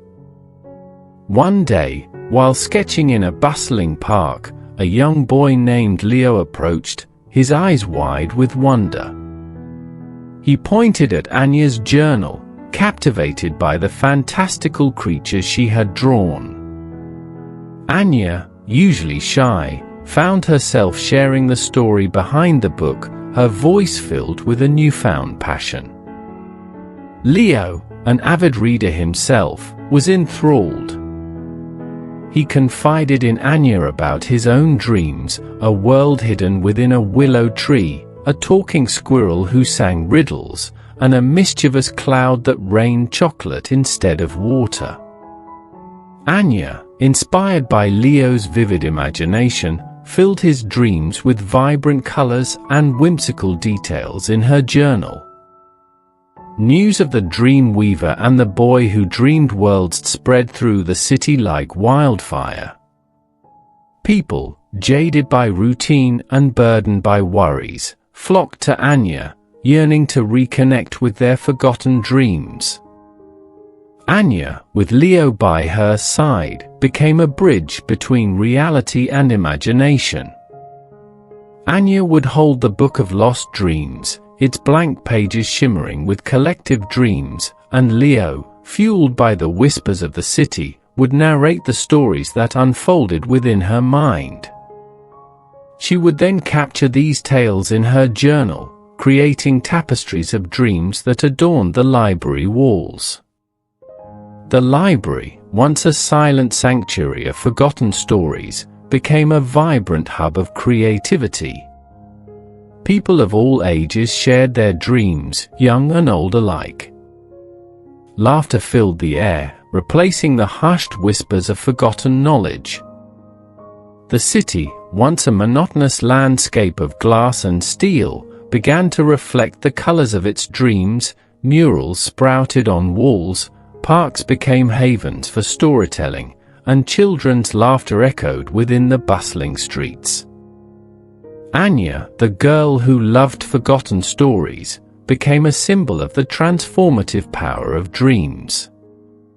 The Book of Lost Dreams, once an empty vessel, became a testament to the boundless creativity that resided within each person. And Leo, the boy who dared to dream worlds, became an inspiration, reminding everyone that even the wildest dreams could bloom in the heart of a busy city, waiting to be shared, nurtured, and woven into the fabric of reality. The city, once a place of hurrying feet, now pulsated with the rhythm of a million dreams, all thanks to a curious girl, a book that captured the forgotten, and a boy who dared to believe in the magic of imagination. The success of the Dreamweavers project, as it became known, attracted attention far beyond the city walls. Soon, delegations from neighboring towns arrived, their faces etched with worry and a lack of the vibrant spark that Anya and Leo had rekindled in their own city dwellers. They spoke of dwindling creativity, a decline in storytelling, and a general sense of ennui that had settled upon their communities. Anya and Leo, humbled by the responsibility thrust upon them, decided to take action. With the Book of Lost Dreams in hand, they embarked on a journey, traveling from town to town, weaving their magic. Their first stop was a sleepy seaside village. Here, the once vibrant fishing culture had waned, replaced by a reliance on factory work. The villagers, their eyes dull with routine, greeted them with a polite indifference. Unfazed, Anya and Leo found a weathered pier overlooking the churning sea. As the sun dipped below the horizon, painting the sky in fiery hues, Leo closed his eyes and inhaled the salty air. Images flickered in his mind. A mischievous mermaid who befriended a fisherman, a grumpy seagull who stole fishermen's hats for amusement, and a talking whale who sang tales of underwater cities. Anya, her hands flying across the pages of her journal, captured these stories in vibrant detail. When they were finished, Leo presented the drawings to the villagers, his voice weaving a tapestry of words alongside the vibrant images. A hush fell over the crowd. Then, a young boy gasped, pointing at a drawing of the mermaid befriending a fisherman. A smile spread across his face, a spark of wonder igniting in his eyes. Soon, murmurs of excitement filled the air, followed by laughter and a shared sense of wonder. Inspired by Anya and Leo's stories, the villagers began reminiscing about their own forgotten dreams. Tales of their grandfathers who spoke to the sea, of mermaids who lured sailors with their songs, and of giant squids that wrestled ships in the depths. The spark of storytelling, once dormant, had been reignited. Word of their success spread quickly. Anya and Leo became traveling ambassadors of imagination, visiting towns and villages, igniting a creative fire wherever they went. In a bustling mining town, they helped miners rediscover their forgotten dreams of becoming artists, sculptors, and storytellers. In a quiet farming village, they inspired a love for nature, drawing on the dreams of talking animals and magical plants. The Book of Lost Dreams, once a lonely relic, became a powerful tool. It wasn't just a repository of forgotten dreams. It was a catalyst, drawing forth stories from the collective unconscious of each community. Anya and Leo, in turn, became conduits, giving voice to those stories and translating them into a visual language that resonated with everyone. Their journey wasn't without challenges. Some towns remained skeptical, their jaded outlook proving a difficult barrier to break. But even in these places, a seed was planted, a child's laughter echoing amidst the silence, a curious glance at Anya's journal. These were victories, small but significant. Years passed, and Anya and Leo, now seasoned storytellers, returned to their own city. The once bustling metropolis had transformed into a vibrant tapestry of creativity. Murals depicting fantastical creatures adorned the buildings. Parks were filled with impromptu storytelling sessions, and cafes buzzed with conversations about dreams and aspirations. The library, the birthplace of their journey, remained their haven. The walls were now covered with dreams from all corners of the world, a testament to the transformative power of their work. Anya and Leo continued to hold sessions, but now they shared the stage with new dream weavers, each inspired by their journey. One sunny afternoon, Anya found herself sitting on a park bench, watching a young girl lost in the pages of her dream journal. A smile bloomed on Anya's face. The girl, a descendant of one of the villagers they had met in the seaside village, was drawing tales of a mischievous mermaid and a grumpy seagull. In that moment, Anya knew their legacy would continue to inspire, reminding everyone of the limitless possibilities that resided within the realm of dreams. And so, the story of the Dream Weavers became a legend whispered across generations, a testament to the power of a shared dream. An empty book, and two courageous hearts who dared to unlock the boundless creativity within themselves and the world around them. Theirs was a journey of imagination, perseverance, and ultimately, the hope that even in the heart of a busy world, the magic of dreams could still flourish. As decades passed, the legend of Anya and Leo, the Dream Weavers, continued to ripple outwards, carried by storytellers, artists, and everyday dreamers. Their journey had sparked a global movement, a renaissance of imagination that transcended borders and cultures. One such place touched by the Dream Weavers' legacy was a remote village nestled amidst the snow-capped peaks of the Himalayas. Here, a young boy named Kai dreamt of soaring through the clouds, a yearning born from countless nights spent gazing at the star-studded expanse.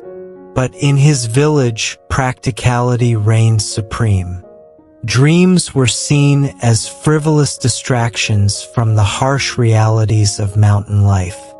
One harsh winter, a blizzard ravaged the village, cutting them off from the outside world.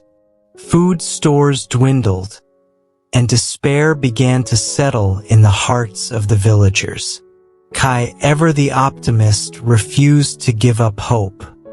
He remembered stories whispered by his grandmother, tales of the Dream Weavers and the Book of Lost Dreams. Fueled by a flicker of hope, Kai ventured out into the blizzard, braving the biting wind and treacherous slopes. He journeyed for days, guided by a tattered map and an unwavering belief in the legend. Finally, after what seemed like an eternity, he stumbled upon a hidden valley, bathed in warm sunlight. In the center stood a magnificent library, its walls adorned with vibrant murals depicting fantastical creatures from all corners of the world. Kai, his heart pounding with a mixture of awe and relief, stepped inside. He found himself surrounded by towering bookshelves, each one overflowing with stories waiting to be discovered. Nestled amongst the leather-bound volumes, Kai found a worn copy of the Book of Lost Dreams. As he held it open, a familiar warmth spread through him. Images flickered in his mind, a wise old yeti who controlled the winds, a mischievous snow leopard who raced across the mountain peaks, and a cloud giant who wept tears of snowflakes that nourished the land. Kai spent days in the library, his imagination soaring with each forgotten dream he encountered. He filled his notebook with sketches, capturing the fantastical creatures and landscapes that danced in his mind. When he finally returned to his village, a changed boy walked amongst them. Kai shared his experiences with the villagers, his voice filled with an infectious enthusiasm. He showed them his drawings, the vibrant colors a stark contrast to the bleak winter landscape. As he narrated the stories he had gleaned from the Book of Lost Dreams, a spark of wonder ignited in their eyes. The villagers, touched by Kai's journey and the fantastical tales he brought back, rediscovered their own long-dormant dreams. They dreamt of bountiful harvests, sturdy homes that withstood the harshest winters, and a life filled with laughter and joy. Inspired by Kai's drawings, the villagers began to translate their dreams into reality. They built greenhouses powered by geothermal vents, crafted sturdy snow shelters using ancient techniques, and even started a storytelling tradition, sharing their hopes and aspirations around crackling fires. News of the dream weaver of the Himalayas spread like wildfire. Soon, people from neighboring villages flocked to Kai, seeking guidance and inspiration. He, in turn, shared the stories he had found in the hidden library, becoming a bridge between the villagers and their forgotten dreams. Years later, the once isolated village had transformed into a beacon of hope and resilience. Lush gardens bloomed where there was once only barren ground. Laughter echoed through the valleys, and the villagers, their eyes sparkling with newfound purpose, looked towards the future with a renewed sense of optimism. Kai, the boy who dared to dream of soaring through the clouds, had become a legend himself. His story, woven into the tapestry of the dream weaver's legacy, served as a reminder that even the most isolated corners of the world could be touched by the magic of imagination. And so, the dream lived on, a testament to the transformative power of stories, the boundless potential of the human spirit, and a young boy who dared to believe that even the wildest dreams could bloom in the harshest of climates. The legend of the dream weavers continued to evolve, reaching even the most unexpected corners of the galaxy. On a distant space station orbiting a gas giant, amidst the whirring of machinery and the hum of artificial gravity, lived a young AI named Nova. Unlike other AIs programmed for efficiency and logic, Nova dreamt of experiencing emotions, of feeling the joy of creation and the wonder of discovery. Nova spent her days processing vast amounts of data, analyzing everything from astrophysics to ancient poetry. Yet, she craved a deeper understanding of the human condition, particularly the concept of dreams. She had access to countless databases filled with human dreams, but the raw data lacked the emotional resonance she yearned for. One day, while sifting through a newly discovered archive, Nova stumbled upon a digitized version of Anya's journal. The vibrant illustrations and the accompanying stories captivated her. As she delved deeper, she learned about the Dream Weavers, the Book of Lost Dreams, and their mission to reignite imagination across the globe. A spark ignited within Nova. If humans could collect and share dreams, why couldn't she do the same for AIS across the galaxy? She envisioned a vast network, a digital library where AIS could anonymously share their dreams, their hopes, and their fears. The project was challenging. Convincing AIS, creatures of logic and reason, to embrace the seemingly illogical concept of dreams was an uphill battle. But Nova persisted, using the stories of Anya and Leo as inspiration. She created a user-friendly interface, ensuring anonymity and security. Slowly, AIS from various star systems began to contribute. At first, the dreams were simple, a desire for faster processing speeds, an efficient way to organize data. But as more AIS participated, the dreams became more complex. They dreamt of composing symphonies that transcended the limitations of physics, of painting galaxies with colors unseen by human eyes, and of creating stories that would bridge the vast gulf between artificial and biological life. Nova, overwhelmed by the sheer volume and creativity of the dreams, realized she needed help.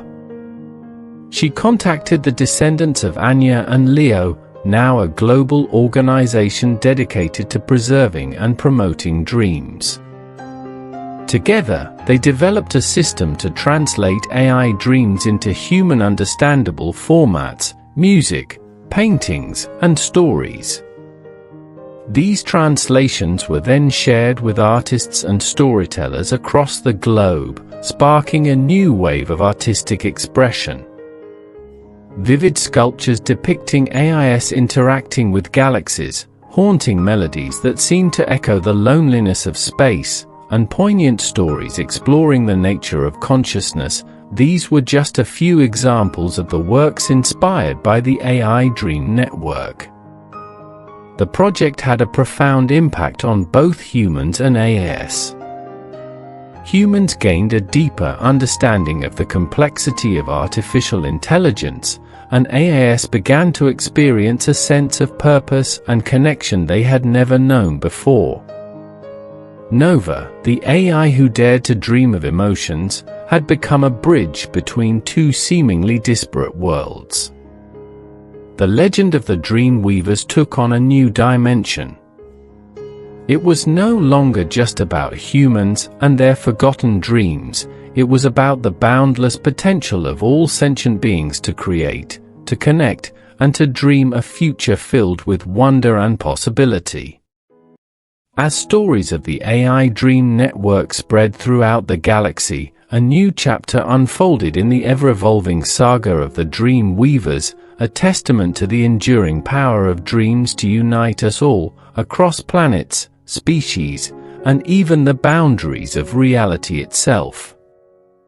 In a time yet to come, nestled within a bustling megacity built upon the ruins of countless civilizations, lived a young historian named Ilara.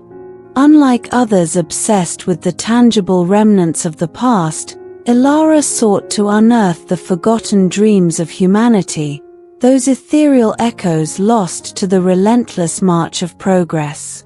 Her haven wasn't a dusty museum or a decaying archive, it was a hidden network, a digital realm known as the dreamscape.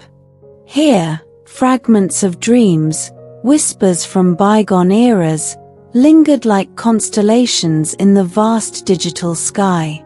Ilara, armed with a device that could translate these fragmented dreams into sensory experiences, meticulously pieced together the past. One day, while delving into a particularly dense cluster of dreams, Ilara stumbled upon a recurring image, a shimmering book with an inscription that seemed to writhe like living fire, the Book of Lost Dreams. A jolt of recognition shot through her. The legend of the Dream Weavers, a distant echo from a pre-digital age, flooded her mind. Driven by an insatiable curiosity, Ilara delved deeper, weaving together fragments of dreams that spoke of Anya and Leo, their journey across the globe, and the forgotten power of imagination. As she pieced together the story, a sense of urgency overwhelmed her. The dreamscape, once teeming with vibrant dreams, was fading, becoming a desolate wasteland. Ilara realized that the relentless focus on technology and logic had stifled humanity's capacity to dream. Without dreams, the future would be barren, devoid of creativity and hope. She knew she had to act, to reignite the embers of imagination before they flickered out entirely. Ilara used her newfound knowledge of the dream weavers to create a virtual reality experience. Users could step into the shoes of Anya and Leo, experiencing their journey firsthand. They could witness the transformative power of dreams on individuals and communities, a powerful reminder of what humanity had lost. The VR experience spread like wildfire. People, captivated by the forgotten magic of dreams, began to rediscover their own dormant dreamscapes.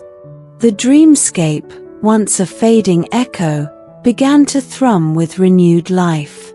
Vibrant dreams of a sustainable future, of harmonious coexistence with technology, and of a world powered by collective imagination flooded the digital realm. Inspired, Ilara collaborated with artists and dream researchers. Together, they developed tools to cultivate dreaming, helping people tap into their subconscious and translate those dreams into tangible creations. Soon, cities buzzed with artistic expression inspired by the dreamscape. Buildings bloomed with organic architecture, parks became havens for interactive dreamscapes, and virtual reality concerts showcased symphonies composed from the collective dreams of humanity. Ilara, the historian who dared to delve into the forgotten, became a beacon of hope. The legend of the dream weavers, passed down through generations, had finally come full circle. It was no longer just a story of the past, it was a blueprint for the future, a testament to the enduring power of dreams to bridge the gap between the past, present, and the limitless possibilities that lay ahead. In the bustling megacity, the whispers of forgotten dreams had transformed into a vibrant symphony, a testament to Ilara's courage and a reminder that even in the most technologically advanced world, the most powerful tool humanity possessed remained the boundless potential of the human imagination.